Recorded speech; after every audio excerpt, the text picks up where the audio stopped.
Excuse me, but I think you are confused about how the world works because that seat is for people who sign paychecks, not people who collect them. The voice dripped with the kind of old money arrogance that usually comes with a trust fund and a complete lack of self-awareness. Julian Thorne did not look up immediately. He took a slow, deliberate sip of his double espresso, letting the silence stretch just long enough to make the air in the first-class cabin grow heavy. He was sitting in seat 1A on Vista Airways flight 284 to London. The leather was soft beneath him. The cabin smelled of expensive perfume and freshly printed Financial Times newspapers. On his iPad screen, a complex web of green candlesticks charted the pulse of the global market. He adjusted the cuff of his heather gray hoodie. To the untrained eye, it looked like gym wear. To anyone who knew textiles, it was pure cashmere from Loro Piana, costing $2,000. But the man standing over him clearly did not know textiles. He only knew stereotypes. Julian's phone buzzed silently against the oakside table. A message from Chase, his chief operating officer and brother-in-law, flashed across the lock screen. Everything is staged for the takeover. Signatures ready at 10 a.m. sharp. Vanessa says good luck and don't buy another airline just because you are bored. Julian allowed a small ghost of a smile to touch his lips. It was 9:55 a.m. 5 minutes until the market opened. 5 minutes until the biggest acquisition of his career. 5 minutes until he owned 51% of the company whose plane he was currently sitting on. He finally raised his eyes. Standing in the aisle was a man who looked like he had eaten a smaller man for breakfast. Preston Sterling. Julian recognized him instantly. The CEO of Sterling Heavy Industries. A man whose stock price had dipped 2% this morning because Julian's venture capital firm had quietly shorted it. Preston was red-faced, sweating slightly, in a suit that cost $5,000 but fit him like a trash bag. "Get up, pal," Preston said, snapping his fingers near Julian's face. "You are in my seat, and I do not have time to wait for you to figure out that economy is back there past the curtain." Julian tapped the screen of his phone, bringing up his digital boarding pass. He held it up calm and steady. "Seat 1A, Julian Thorne. I believe you are the one who is mistaken, Mr. Sterling."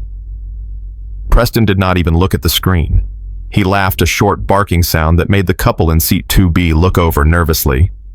He waved his hand dismissively as if swatting away a fly.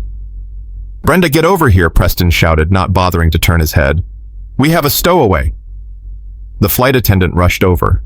Her name tag read, Brenda Chief Purser. She had a smile plastered on her face, the kind of professional smile that did not reach her eyes.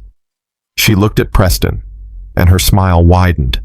She looked at Julian, and her smile died instantly. She took in the hoodie. She took in the sneakers. She took in the dark skin. And she made a decision that would end her career in exactly 12 minutes. "Mr. Sterling, I am so sorry for the inconvenience," Brenda said, her voice dripping with artificial honey. She turned to Julian and the honey turned to ice. "Sir, you need to gather your belongings immediately. You are holding up the boarding process." Julian kept his voice low.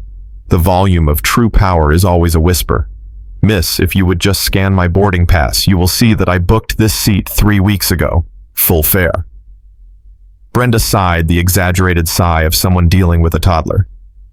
"Sir, we do not accept miles upgrades for the first-class suites on international flights, and we certainly do not allow economy passengers to sneak up here hoping no one will notice.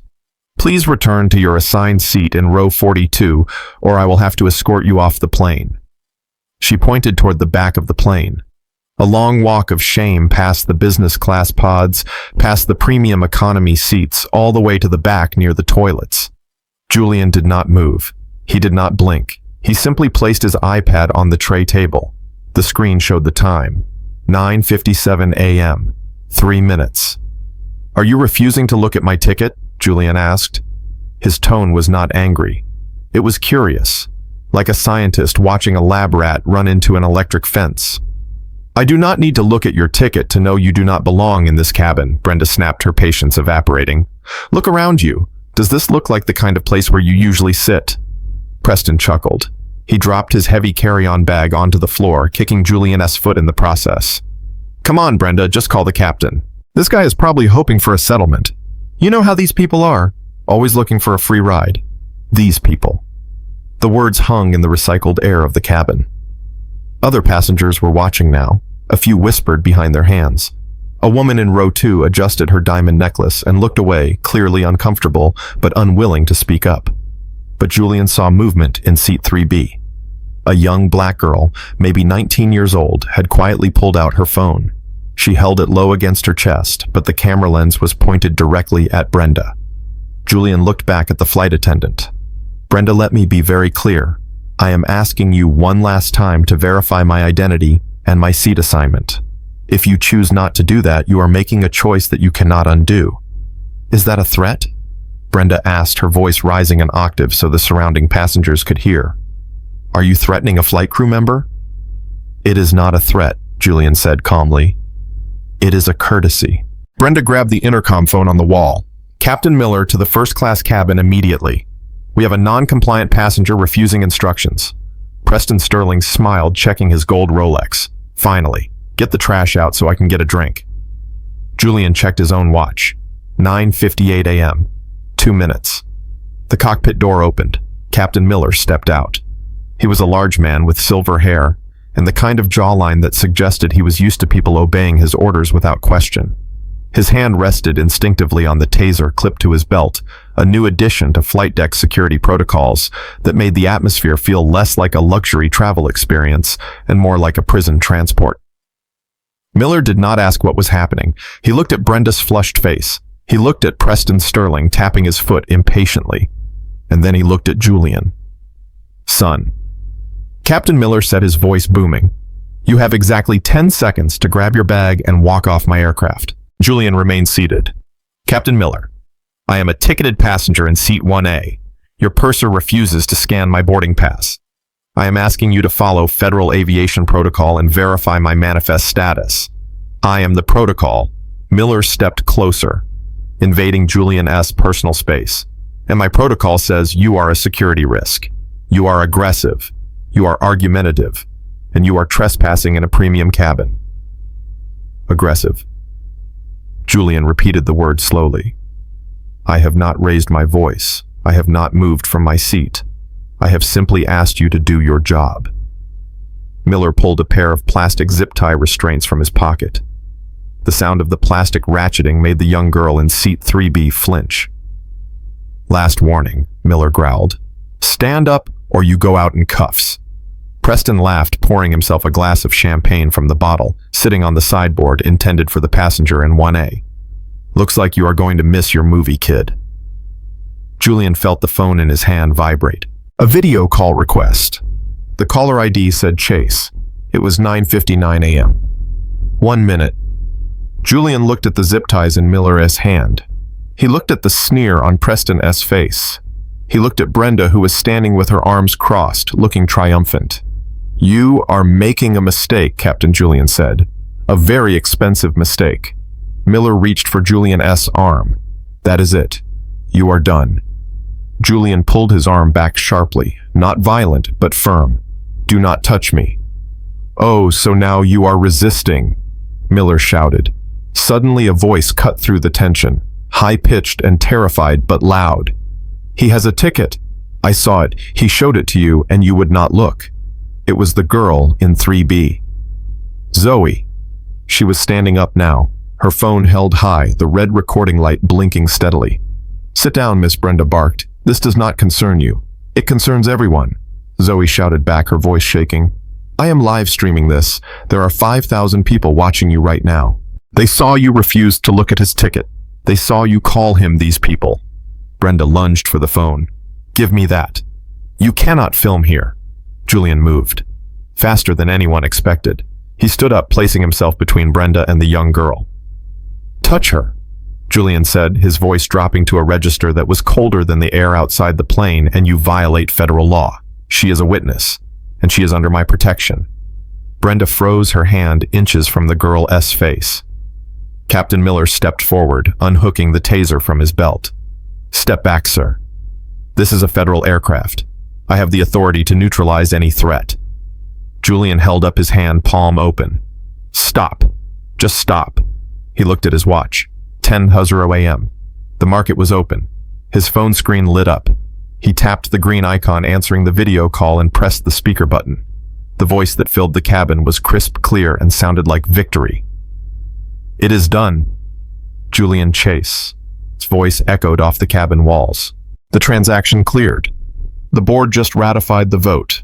You officially control 51% of Vista Airways. Congratulations, Mr. Chairman. The silence that followed was absolute. Julian lowered the phone. He turned the screen of his iPad around so everyone could see it. It was not a boarding pass. It was the internal administrative override for the airline's entire fleet operations. A screen that only 5 people in the world had access to. It flashed a single message in bright green letters. Welcome, Chairman Thorne. Access level God mode. Julian looked at Captain Miller, whose hand was still hovering over his taser. He looked at Brenda, whose face had gone the color of old paper. And finally, he looked at Preston Sterling, who was holding a glass of champagne that Julian had technically paid for. Captain Miller. Julian said, his voice smooth as silk. You mentioned this is your aircraft. I am afraid that is technically incorrect. He tapped a command on the iPad screen. The lights in the cabin flickered. The engines, which had been humming softly outside, suddenly whined down and went silent. The air conditioning vents stopped blowing. As of 10 seconds ago, this aircraft belongs to me, and I am grounding it. The silence in the first-class cabin was not empty anymore. It was filled with a specific kind of irritation that only wealthy people experience when their comfort is delayed by even 60 seconds. The atmosphere shifted from curiosity to hostility. It was a physical weight pressing down on the narrow aisle. A woman in seat 2C finally spoke up. She was wearing a pearl necklace that probably cost more than a mid-sized sedan. She did not look at Julian. She did not look at the injustice happening 3 feet away from her. She looked at Brenda with the exhausted expression of someone who has had to wait too long for her latte. Can we please get this moving? She asked, her voice sharp. I have a connection in London and I really do not have time for this drama. Another man in seat 3A chimed in, not bothering to look up from his phone. Just remove him already. If he cannot afford the seat, he should not be here. It is simple math. It was a chorus of privilege, a symphony of people who had never been told no in their lives, and they were all directing their annoyance at the man standing in the aisle in a hoodie. They did not see a CEO. They did not see a venture capitalist. They saw an obstacle. Preston Sterling soaked it up. He loved an audience. He leaned back in seat 1A, the leather creaking under his weight. He held his champagne glass like a scepter, his confidence swelling with every complaint from the other passengers. He felt validated. He felt like the hero of the cabin protecting the sanctuary of the elite from an intruder. See, Buddy, Preston said, his voice booming. Nobody wants you here. You are ruining the vibe. He swirled his drink, looking Julian up and down with a sneer that was ugly and practiced. It was the look of a man who believed the world existed to serve him, and anyone who did not serve him was simply in the way. Come on, Brenda, do not be too hard on him, Preston said, loud enough for the back rows to hear. He probably just got lost looking for the bathroom. It happens to people like him. They get confused by all the buttons and lights up here. Then he leaned forward, his breath smelling of expensive alcohol and cheap cruelty. Go on back to row 42, pal. If you hurry, maybe the flight attendants back there saved you a special meal. I hear they have a bucket of fried chicken with your name on it. A few passengers chuckled. It was a low ripple of laughter that moved through the cabin. Brenda covered a smile with her hand, pretending to cough. It was the kind of casual racism that hides in plain sight, wrapped in a joke that was never actually funny. It was designed to humiliate. It was designed to remind Julian of his place. Julian did not flinch. He did not blink. He did not look at the laughing passengers or the smirking flight attendant. The insult washed over him like water over stone, leaving no mark. He looked directly at Preston Sterling. And for the first time, Julian stepped closer. He did not step closer to fight. He stepped closer to inspect, like a biologist examining a particularly interesting fungus. "You seem very relaxed, Mr. Sterling," Julian said. His voice was not loud, but it cut through the laughter like a razor blade through silk. It was the voice of a man who held all the cards. Preston frowned. "Of course I am relaxed. I am sitting in first class. Where are you sitting?" Julian tapped his iPad screen. A chart appeared, a red line diving sharply downward. "I am just surprised you can enjoy that champagne." Julian continued his tone conversational, almost bored, considering what is happening to your legacy right now. Preston stiffened. The smile faltered. "What are you talking about?" Julian turned the iPad so Preston could see the screen. It was not a boarding pass this time. It was a live ticker for the New York Stock Exchange. Sterling Heavy Industries. Ticker symbol, SI. Current trading price, $42.10.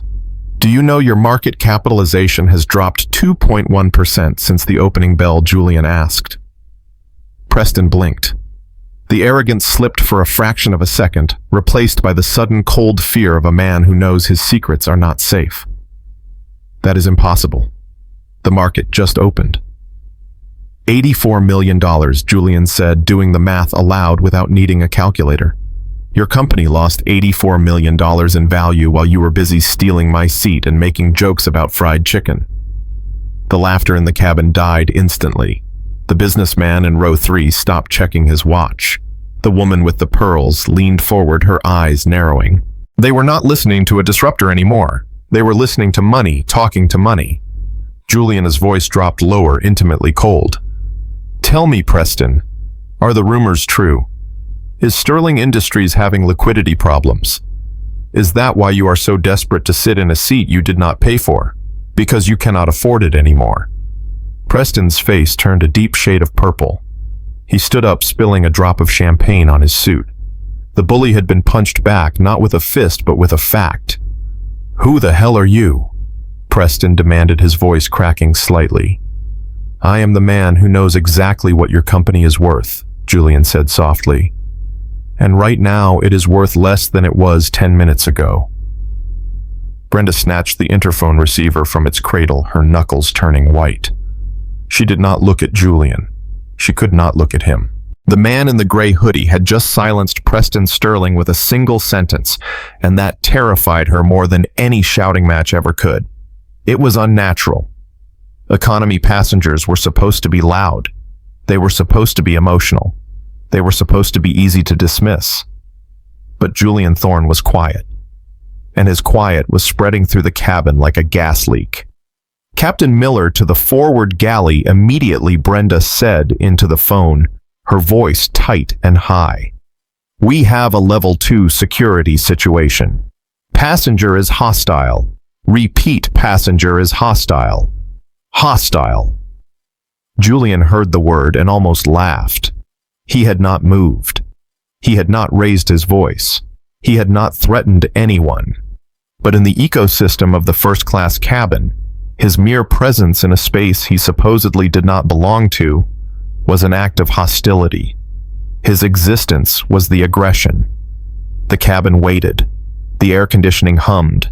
The ice in Preston S. glass melted. Then the cockpit door hissed open. Captain Derek Miller stepped out. He was a man built of right angles and absolute certainty. He was 6 feet 2 inches of authority, wrapped in a navy blue uniform with 4 gold stripes on each shoulder. He did not look like a man who flew airplanes. He looked like a man who commanded them.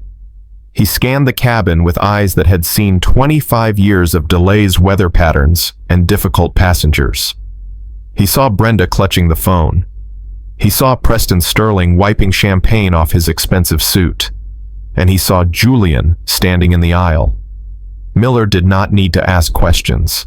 He had been trained to identify threats, and in his mind, the threat was the black man in the hoodie standing where he should not be standing. Miller walked forward. His movements were slow, deliberate, and terrifying. As he approached, his right hand drifted to his belt.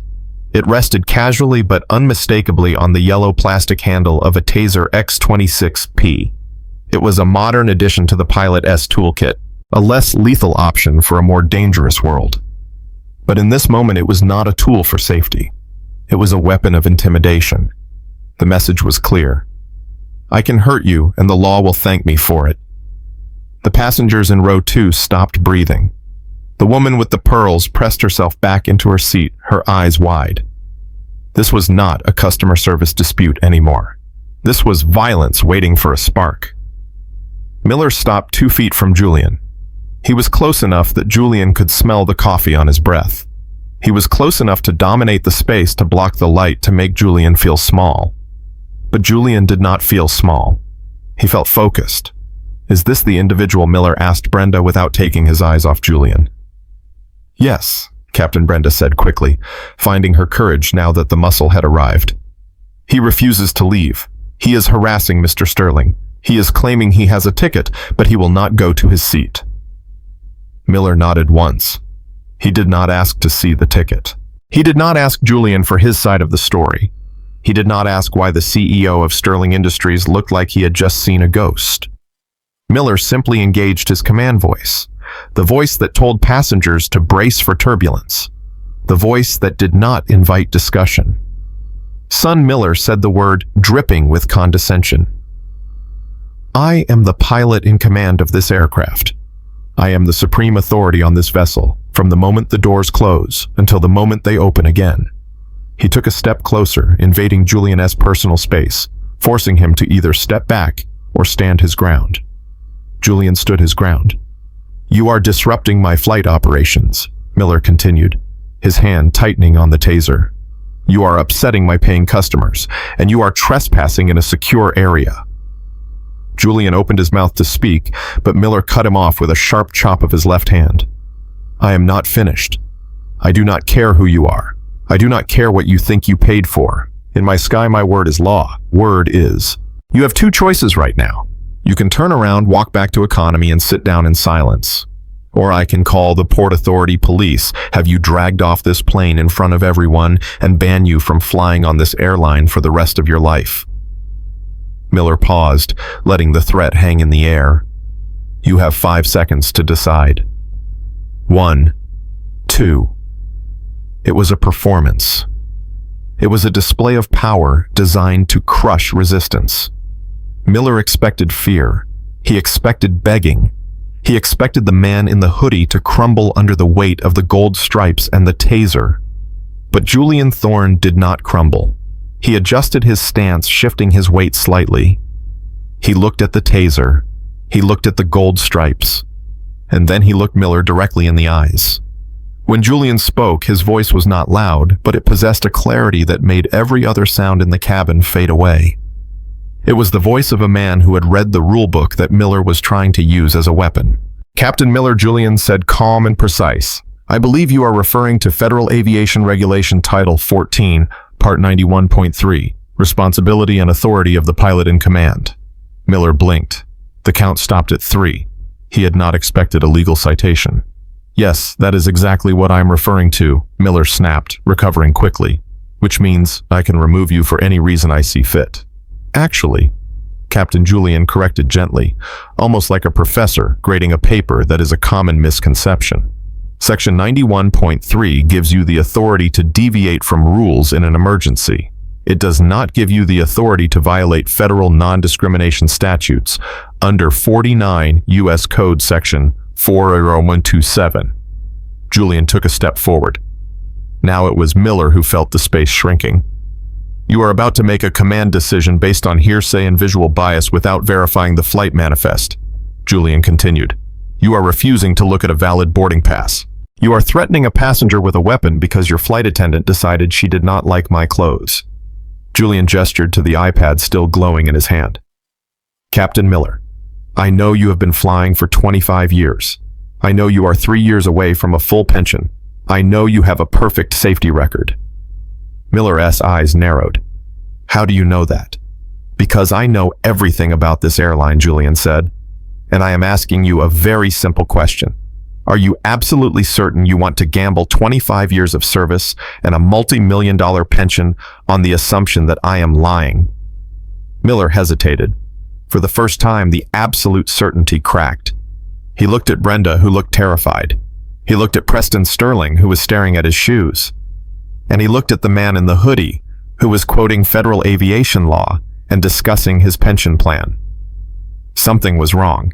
The script had flipped. But Miller was a captain, and captains do not back down. Not in front of their crew, not in front of first class. You are a sea lawyer, Miller scoffed, his hand gripping the taser again. You think quoting codes is going to save you. You are interfering with a flight crew. That is a federal crime. He pulled the radio from his belt. Ground security. This is Captain Miller on Flight 284, requesting immediate law enforcement assistance at the gate. I have a non-compliant passenger. Prepare for extraction. He looked at Julian with a grim smile. You wanted to talk about the law, son. Fine. You can explain your legal theories to the police while you are sitting in a holding cell. Get off my plane. Now. Julian looked at the captain. He saw the pride. He saw the stubbornness. He saw the complete inability to imagine a world where a black man in a hoodie could be anything other than a threat.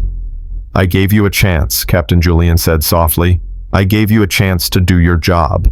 Julian looked down at his watch. 9:59 a.m. You have made your choice, Julian said.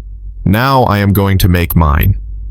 The sound of heavy boots on the jet bridge was the only warning before the cabin air grew even tighter. Two ground security officers filled the doorway, blocking out the light from the terminal. They were massive men, wearing tactical vests that looked ridiculous and terrifying in the soft lighting of a first-class cabin. One of them held a bundle of flex cuffs, thick white plastic strips designed to immobilize criminals. They did not look at the passengers. They did not look at the crew. They looked at Captain Miller, waiting for the command to strike. Miller nodded toward Julian, like a Roman emperor condemning a gladiator. That is him, Miller said, his voice cold and final. Remove him. Use restraints if necessary. The officers moved forward. They were a wall of intimidation closing in on Julian. There was nowhere to go. Julian stepped back until his shoulders touched the bulkhead wall. He was physically cornered, trapped between the cockpit door and 200 pounds of enforcement. The lead officer snapped the plastic cuffs taut, a sharp sound that echoed like a gunshot in the silent cabin. Turn around, sir, the officer ordered, his hand reaching for Julian's shoulder. We are not asking twice. While Julian stood with his back to the wall facing the threat of physical arrest, Preston Sterling decided it was time to celebrate. He dropped his heavy frame into seat 1A, Julian's seat. The leather groaned under his weight as he claimed the territory. He spread his legs wide, taking up as much space as possible. With a smirk that was visible to half the cabin, Preston reached for the bottle of Dom Perignon sitting in the ice bucket. He peeled back the foil with slow, deliberate movements, enjoying the show. Pop. The cork flew across the cabin, bouncing off the wall near Julian's head. Preston laughed, pouring the golden liquid into a flute. He took a long sip, closing his eyes in exaggerated pleasure. Ah, that tastes like justice, Preston announced, raising his glass to Captain Miller. Good work, Captain. Get this trash off our flight so we can finally get in the air. Julian watched the champagne bubbles rise. He watched the officers reach for his wrists. He watched the system closing its jaws around him. But he did not struggle. He simply took a breath and waited for the clock to tick one last time. Zoe Williams sat in seat 3B, her knees pulled up to her chest. She was 19 years old, a scholarship student at Columbia, and she knew exactly how the world worked. She knew that without video evidence, the truth was just a rumor. Her phone was propped against her complimentary water bottle, the camera lens peering through the gap between the seats. She had been recording since the moment Preston Sterling opened his mouth. She watched the screen of her phone more intently than the reality unfolding 3 feet away. The TikTok live interface was glowing. The red live icon pulsed in the corner. The scene in the aisle reached a breaking point. Julian extended his hand toward the security officer, holding out the printed boarding pass he had kept as a backup. It was a gesture of compliance, a final attempt to use logic before force. We do not need to see your fake papers, Brenda snapped. The flight attendant lunged forward. She did not just dismiss the ticket, she physically snatched it from Julian's hand. With a look of pure disgust, she crumpled the document into a ball and threw it onto the cabin floor.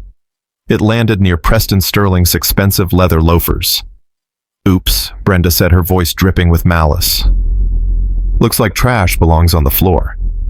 Zoe's heart hammered against her ribs. She checked the phone screen. The algorithm had caught the violence of the gesture. The viewer count jumped.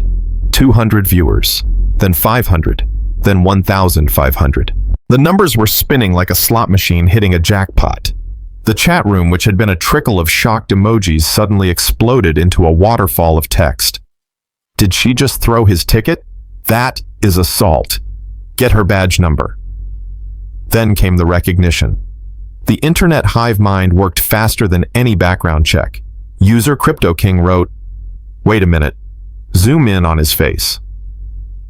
User Sarah J commented, "Is that Julian Thorne?" User Finance Bro 88 typed in all caps, "WTF, that is Julian Thorne. He is the venture capital guy." User Justice now posted, "He was on the cover of Forbes last month. He is worth billions." User Vista Hater wrote, "Vista, Airways is dead. They just assaulted a billionaire." Hashka, boycott Vista. The viewer count hit 5,000. Zoe read the comments, her eyes widening. She looked up from her screen at the man in the hoodie standing against the wall. She had thought he was just another brother getting hassled. She had thought she was documenting a tragedy. But the comments were telling her something different. She was documenting a reckoning. She looked at the viewer count again. 7,000, 8,000. It was climbing by the second. The digital witness was awake, and it was angry. The comments were moving so fast now they were a blur of color. Tell him we are watching. Do not let them touch him. Vista stock is going to crash. Zoe realized she held a weapon in her hands. A weapon more powerful than Captain Miller's taser or the security guard's zip ties. She swallowed the lump in her throat. She had to do something. She could not just watch anymore. The internet knew the truth, but the people in the cabin were still blind. Zoe's hands were trembling so hard the image on her screen shook, but she forced her legs to straighten. She stood up in the narrow space between seat 3B and the window. The fear was a cold knot in her stomach, but the comments scrolling past at blinding speed gave her a borrowed courage. They were not just text. They were a shield. They were an army. "Hey, Zoe," shouted her voice, cracking on the first syllable before finding strength. "He has a real ticket. I saw it." The sound cut through the cabin noise like a siren. Captain Miller turned his head sharply. The security officers paused, their hands inches from Julian's wrists. Even Preston Sterling stopped mid-sip, lowering his champagne glass with a frown. "I am live on TikTok right now." Zoe continued, her voice rising in pitch and volume. "There are 20,000 people watching you. 20,000 witnesses. They saw you throw his ticket on the floor. They saw you refuse to check his ID." She pointed the camera directly at Brenda, whose face was twisting from smug satisfaction into panicked realization. "You are being racist," Zoe declared, "and the whole world is watching you do it." The accusation hung in the air, heavy and undeniable. The passengers who had been chuckling moments ago suddenly looked away, pulling their collars up or turning their faces toward the windows. Nobody wanted to be the background character in a viral hate crime video. Brenda stared at the phone. She saw the red recording light. She saw her own career dissolving in pixels and data. Panic overrode her training. Panic overrode common sense. "Turn that off," Brenda shrieked. She lunged across the aisle, her hand clawing out like a talon. "This is a private aircraft. You do not have permission to film crew members. Give me that phone." She moved with the desperate aggression of someone trying to delete reality. She reached over the armrest, her fingernails grazing Zoe's wrist. Zoe flinched, pulling back against the fuselage, but there was nowhere to go. "That is enough." The voice came from the front of the cabin, deep and resonant. Julian moved. He did not step away from the security guards. He stepped through them. He moved with a speed and fluidity that caught everyone off guard. One moment, he was pinned against the bulkhead. The next, he was standing directly in front of seat 3B, a human wall between the terrified girl and the furious flight attendant. Julian caught Brenda's wrist in midair. He did not squeeze. He simply stopped her momentum cold. "Do not touch her," Julian said. His voice was not loud, but it carried a vibration that rattled the ice in Preston's glass. He looked down at Brenda, his eyes dark and unyielding. If you lay a single finger on this passenger, you are committing federal assault. Julian stated his words, precise and sharp as scalpels. Interfering with a passenger documenting a safety incident is a violation of 49 U.S. Code. Do you really want to add a felony charge to your list of mistakes today, Brenda? Brenda froze. She looked at Julian's hand holding her wrist. She looked at his face, which showed zero fear. She looked past him at Zoe, who was still filming the camera, now capturing a close-up of Julian's protective stance. "Let go of me," Brenda whispered, but the fight had drained out of her voice, leaving only fear. Julian released her arm, slowly pushing it back toward her side. "Step back." He turned his head slightly, addressing the security officers who were watching the scene with growing unease. They were hired muscle, but they were not stupid. They saw the phone. They saw the viewer count. They saw a well-dressed man defending a young girl against a hysterical crew member. The narrative was shifting, and they did not want to be on the wrong side of the footage. "Officers," Julian said without looking at them, "I suggest you check your protocols regarding public documentation of police activity, because right now 20,000 people are waiting to see if you are going to arrest the man protecting a teenager or the woman trying to assault her." The lead officer lowered his flex cuffs. He took a half step back, creating distance. He looked at Captain Miller, waiting for a new order, but Miller was staring at the phone in Zoe's hand as if it were a bomb counting down to 0. Zoe peeked out from behind Julian's shoulder. Her camera lens zoomed in on the scene. The comments were exploding.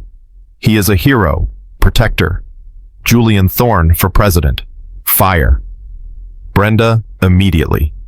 Julian looked at Zoe. "Keep recording," he said softly. "Do not stop until I tell you. I won." Zoe promised, her voice steady now. "I got you." Julian turned back to face the cabin.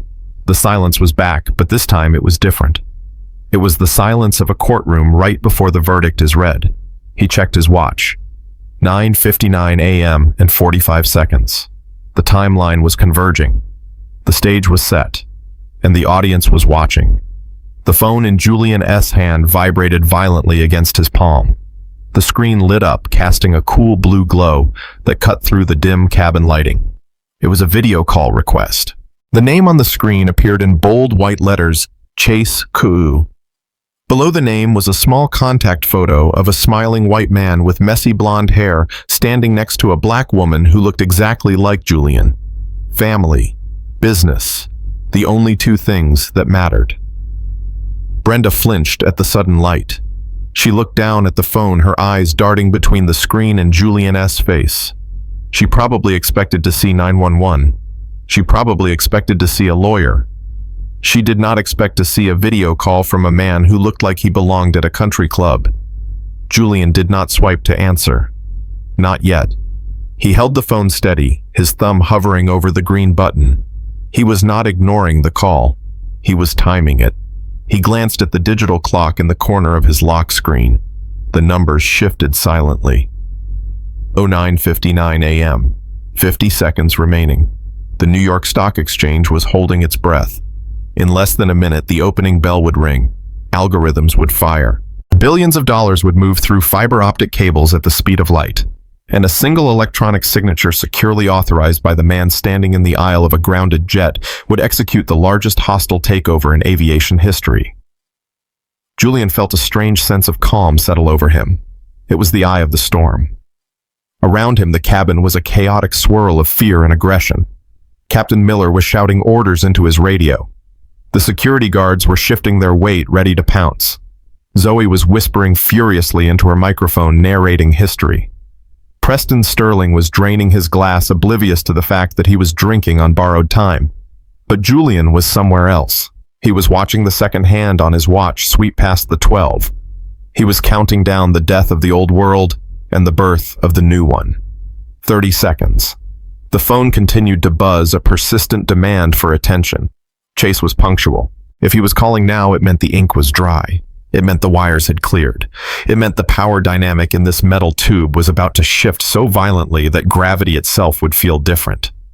Julian looked up from the phone. He met Brenda's terrified gaze. He saw the sweat beading on her forehead. He saw the way she was shrinking, trying to make herself small against the inevitable. 10 seconds. Julian's thumb moved. He took a deep breath, inhaling the stale air of a plane he did not just fly on anymore. "Time is up," Julian whispered. He swiped right. The plastic zip tie scraped against Julian's wrist, a sharp synthetic bite that signaled the end of the conversation. The security officer tightened his grip on Julian's shoulder, his fingers digging into the cashmere hoodie.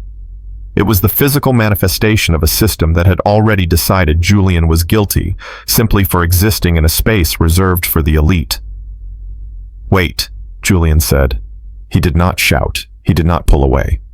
He spoke the word with the same calm intensity of a man closing a billion-dollar deal. He raised his free hand, palm open, holding the phone like a shield. "Officer, before you lock those cuffs, I am asking for 60 seconds. Just 60 seconds. The officer hesitated. He looked at the phone in Julian's hand, which was still buzzing with the incoming video call.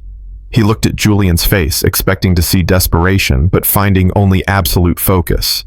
Then he looked at Captain Miller for instructions. Miller let out a short, harsh laugh. He shook his head, the gold stripes on his epaulets catching the cabin light. "You want a minute?" Miller asked, stepping closer, his face inches from Julian's. "What are you going to do, pray? Are you going to call your mom?" "I am going to give you a chance to save your pension," Julian replied evenly. "If after 60 seconds I cannot provide a valid reason for my presence here, I will walk off this plane voluntarily. I will let you cuff me. I will let you drag me through the terminal. But if I am right and you arrest me now, you will spend the rest of your life explaining to a federal judge why you ignored a lawful request from the owner of this aircraft." Miller sneered. He checked his own watch, making a show of it. "Fine. You have 60 seconds. Make them count, because at the end of that minute you are going to jail." He nodded to the security guards. "Hold him there. Let him have his minute. It is the last one he will spend in first class." Preston Sterling chuckled from seat 1A. He raised his champagne glass in a mock toast. "Tick-tock, kid. Better start thinking of a good apology." Julian did not look at Preston. He did not look at Miller. He looked at the digital clock on his phone screen, 09:59 a.m. and 55 seconds. He swiped the green button. The connection was instant. The video feed stabilized, revealing Chase sitting in a sunlit office in Manhattan. Behind him, a team of lawyers and analysts were popping corks on bottles of water, high-fiving in the background. Chase was grinning. His tie loosened, the adrenaline of the kill still fresh in his eyes. Julian pressed the speaker button. The sound of the call filled the silent cabin, bouncing off the leather seats and the confused faces of the passengers. "It is done." Julian Chase's voice boomed clear and triumphant. "The wire transfer just cleared the Federal Reserve. The board has ratified the hostile takeover. The electronic signatures are verified." Chase paused for effect, his smile widening. "You officially own 51% of Vista Airways. Congratulations, Mr. Chairman." The silence that followed was heavy, suffocating. It was the sound of air leaving a balloon. It was the sound of reality shifting on its axis. Captain Miller blinked. His hand dropped from his belt. He looked at the phone, then at Julian, then back at the phone. "What did he say?" Miller whispered. Julian did not answer him yet. He held up a finger, signaling for silence. "Chase." Julian said, his voice steady. "Initialize the administrative override for Flight 284. Authorize my device as the primary command node." "Done," Chase replied instantly. "You have full system control. Access level God mode." "Good luck, Julian. And tell Captain Miller he might want to update his resume." The call ended. Julian lowered the phone. He reached into his bag and pulled out his iPad. He tapped the screen once, waking it up. The display changed. The stock charts vanished, replaced by a stark black interface with the gold Vista Airways logo spinning in the center. A green bar loaded across the bottom. Authentication complete. "Welcome, Chairman Thorne." Julian turned the iPad around. He held it up so everyone could see. He held it up for Brenda, whose face had gone the color of ash. He held it up for Captain Miller, who was staring at the screen with the expression of a man watching his house burn down. He held it up for Zoe, whose camera was zooming in to capture every pixel. The screen displayed the internal manifest of the aircraft. It showed the fuel levels. It showed the engine status. It showed the passenger list. And at the top, in bold letters, it showed Julian's name with a status tag that read owner. Julian took a step forward. The security guards instinctively stepped back, their hands dropping to their sides, the zip ties forgotten. They knew power when they saw it, and the man in the hoodie was radiating it. He walked past them. He walked past Brenda, who was trembling so hard her knees looked ready to buckle. He walked straight to seat 1A, where Preston Sterling was sitting with a glass of champagne that had suddenly become very heavy. Julian looked down at Preston. He looked at the expensive suit that could not hide the fear in the man's eyes. "Preston," Julian said softly, "I believe you said something about knowing where people belong." Preston opened his mouth, but no sound came out. He looked at the iPad screen, then at Julian's face, searching for a joke, searching for a way out. "That seat you are sitting in," Julian continued, gesturing to the leather chair, "it is not just a first-class seat. It is my personal property. I paid $300 million for the controlling stake in this airline 10 seconds ago.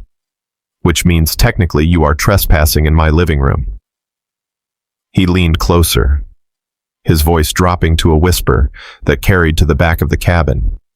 "And this aircraft, I just bought it." Preston scrambled backward, pushing himself deep into the seat, as if trying to merge with the upholstery. I did not know," he stammered. "I thought you were just what Julian asked. Just a black man in a hoodie. Just someone you could bully. Just someone who did not matter." Julian stood up straight, turning to face the entire cabin. He looked at the passengers who had laughed. He looked at the crew who had sneered. "You all made assumptions," Julian announced, his voice ringing with authority. "You assumed my value based on my appearance. You assumed my status based on my skin. Now you are going to see what real power looks like." He looked down at the iPad. His finger hovered over a red button on the screen labeled Emergency Ground Stop. "Captain Miller," Julian said without looking at the pilot. "You said this was your ship. You said your word was law." Julian tapped the button. "Incorrect. It is my ship." The reaction was immediate. Outside the fuselage, the high-pitched whine of the twin-jet engines, which had been spooling up for taxi, suddenly cut out.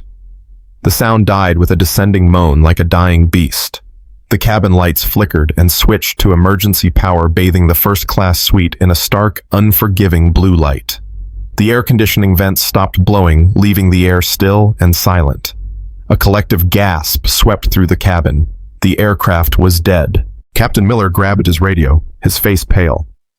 "Tower, this is Flight 284. We have a total system failure. Engines are unresponsive. I repeat, engines are unresponsive." "They are not unresponsive," Captain Julian corrected calmly. "They are following my orders. I just initiated a corporate ground stop. This plane is not going anywhere until I say so." He swiped to the next tab on the interface. A list of passenger profiles appeared. He scrolled until he found the name Sterling Preston. Julian looked at the man cowering in seat 1A. "Mr. Sterling, Vista Airways values its loyal customers," Julian said, reciting the corporate slogan with icy irony. "However, we have a zero-tolerance policy for abuse, harassment, and racism." He tapped the name on the screen. A menu popped up. "Revoke status. AD to no-fly list. Terminate account." Julian selected all three. "System alert." Julian read aloud from the screen. "Passenger Preston Sterling. Status Diamond Medallion revoked. Miles balance 2 million wiped. Global ban active." He looked up at Preston. "You are no longer a Diamond member, Preston. In fact, you are no longer a customer of this airline or any of its partners. You are banned for life." Preston stood up, his face turning red with panic. "You cannot do that. I have millions of miles. I spend $50,000 a year with this airline. You cannot just delete me." "I just did," Julian said, showing him the screen where Preston's name now appeared in red text with the words "banned" flashing next to it. Julian turned to the security officers who were standing frozen in the aisle, unsure of who to arrest. "Officers," Julian said, pointing at Preston. "There is a trespasser on my aircraft. He has been banned from the airline and he is refusing to vacate my seat. Please remove him. Immediately. The guards looked at Captain Miller. Miller looked at the dead instruments in the cockpit, then at the iPad in Julian S. hand. He nodded slowly, defeated. "Do it," Miller whispered. The officers moved. This time they did not hesitate. They grabbed Preston Sterling by the arms, hauling him out of the seat he had stolen. "Get your hands off me," Preston screamed, kicking and flailing. "Do you know who I am? I will sue you. I will sue everyone." "You can try," Julian said calmly as Preston was dragged past him. "But my legal team is already drafting the lawsuit against you for delaying my flight. And trust me, Preston, you cannot afford a war with me. Not today." As Preston was dragged screaming off the plane, leaving his carry-on bag behind the cabin, fell into a stunned silence. Julian looked at Brenda. He looked at Captain Miller. Now Julian said, his voice echoing in the dead plane, "Let us talk about your employment status." The cabin was quiet now. The kind of silence that happens after a storm has ripped the roof off a house, leaving everyone exposed to the cold, hard light of day. Preston Sterling was gone, dragged off the plane, kicking and screaming, his threats fading into the jet bridge. But the stench of his entitlement still lingered in the air. Julian turned his attention to Captain Miller.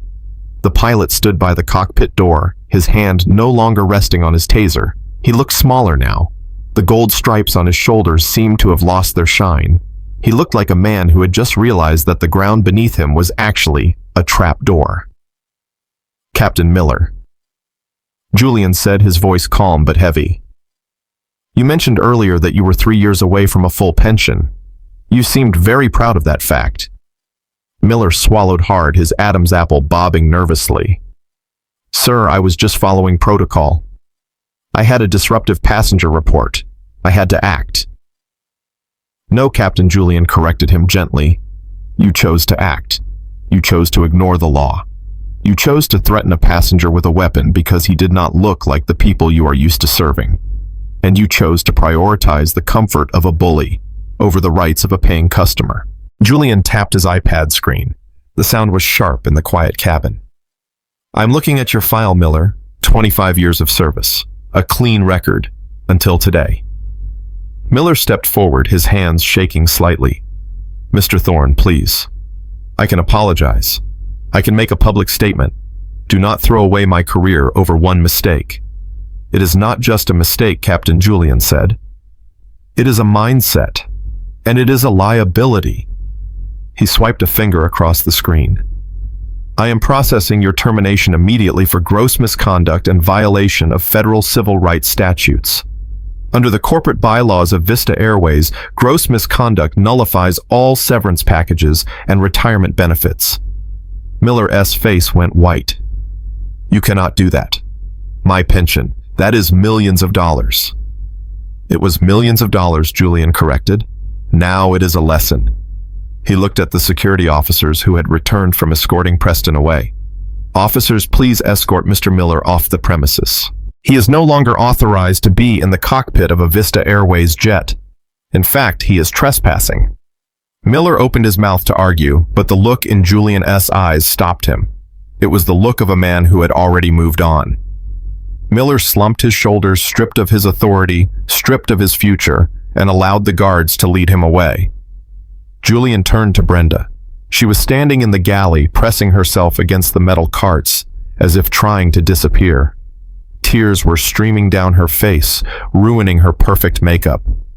She looked young and terrified and completely broken. Julian walked over to her. He reached into his pocket and pulled out a clean white handkerchief. He held it out to her. "Here," Julian said softly. Brenda looked at the handkerchief, then at him. Her hands were shaking so bad she could barely take it. "I am sorry," she sobbed. "I am so sorry, sir. I did not know. I really did not know." Julian waited until she wiped her eyes. "Brenda, knowing who I am should not have mattered. That is the tragedy here. If I had been a school teacher or a mechanic or just a tired father trying to get home, you would have treated me exactly the same way. You did not respect the person, you respected the suit. And since I was not wearing the suit, you decided I did not deserve the respect." He sighed. It was not a sigh of anger, but of disappointment. "You are fired, Brenda. Effective immediately." Brenda gasped, a fresh wave of tears spilling over. "Please, I need this job. I have rent. I have bills." Julian nodded. "I know. And that is why this is going to be hard. But you are going to need to explain to the Department of Labor why you were terminated for violating the Civil Rights Act of 1964. My legal team will be filing the report within the hour. It will be a matter of public record." He turned away from her, signaling that the conversation was over. There was no joy in it. There was no satisfaction in watching her cry. There was only the necessary surgical removal of a cancer that had infected the company culture. "Just go," Brenda Julian said without looking back. "Pack your things and go." Brenda fled, running down the aisle past the silent passengers, past the empty seat where Preston had sat, disappearing into the terminal to face a future she had destroyed in 5 minutes of arrogance. Julian stood alone in the center of the cabin. The old guard was gone. The plane was empty of threats, but there was one more piece of business to attend to, one debt that needed to be paid. He turned toward seat 3B. Zoe was still standing there, her phone held high, her arm probably aching by now. She looked at Julian with wide eyes. The red recording light was still blinking. The viewer count on her screen had hit 200,000. Julian walked over to her. He did not loom over her. He stopped a respectful distance away and smiled. It was the first genuine smile he had shown since boarding the plane. "Zoe, right?" Julian asked. "Yes, sir," she whispered. "You can put the phone down now," Julian said gently. "You got it all. You got the truth." Zoe lowered the phone, but she did not stop recording. She looked at him with a mixture of awe and disbelief. "Did you really just buy the airline?" she asked, her voice trembling with excitement. Julian laughed. It was a warm, rich sound. "I did, but I could not have done it without you." He gestured to the phone in her hand. "Those 200,000 people watching right now, they are the reason justice happened today. You gave them a window into the truth. You stood up when everyone else looked away. You risked your safety to protect a stranger. That takes courage, Zoe. Real courage." Zoe looked down at her sneakers, embarrassed. I could not let them do that to you. It was not right." Julian nodded. "No, it was not right. But most people see wrong things and do nothing. You acted." He looked her in the eye. "Tell me, Zoe, what are you studying at Columbia?" "Communications," she said. "Media studies and journalism." Julian nodded slowly, as if he had expected that answer. "Perfect. Because Vista Airways has a massive communication problem. We have a culture that needs to be torn down and rebuilt from the scratch. And I need people who are not afraid to speak truth to power." He reached into his pocket and pulled out a business card. It was simple, heavy stock with his personal number embossed in black. "I am offering you a full scholarship, Zoe. Tuition, books, housing, everything.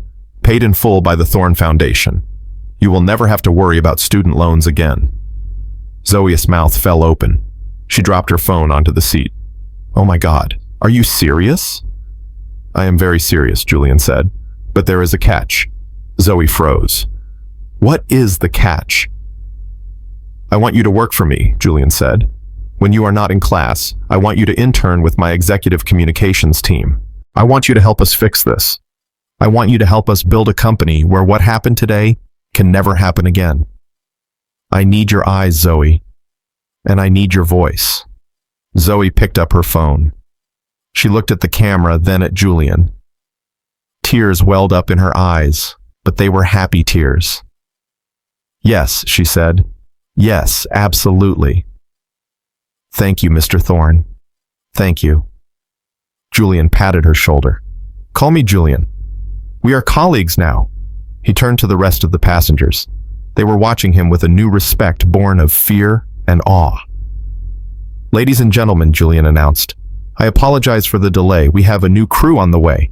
We will be departing for London in 45 minutes. Drinks are on the house." He walked back to row 1. Seat 1A was empty. It was waiting. 10 minutes later, a new crew boarded. They were different.